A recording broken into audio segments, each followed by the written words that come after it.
If you look at the last assembly election of 2022, the Congress has polled 23.5% vote. The AAP polled just about 6% vote, which is 1/4 of what the Congress polled, and BJP was on 32% vote.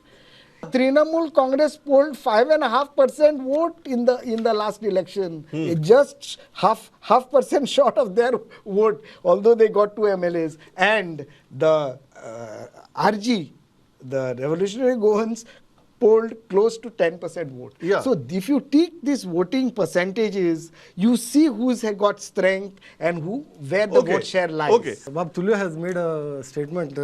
He said that spoke about vote share. And he said their vote share is 23%, ours was at 6%. But he's not informed that his vote share went down.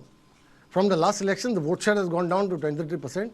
Ours has remained static. I don't disagree. There have been new entrants, new players with somewhere closer ideologies who have come, and probably they've not allowed our vote share to go up. But it is, but normally it will go up. But the Congress vote share is on the decline. That is the worry that any party should see. Because in Delhi, from 0 we went to about 45%. You know, that is the kind of scale that we went up to. So vote share politics is not going to work when, a party totally degrades itself consistently election after election by causing defections.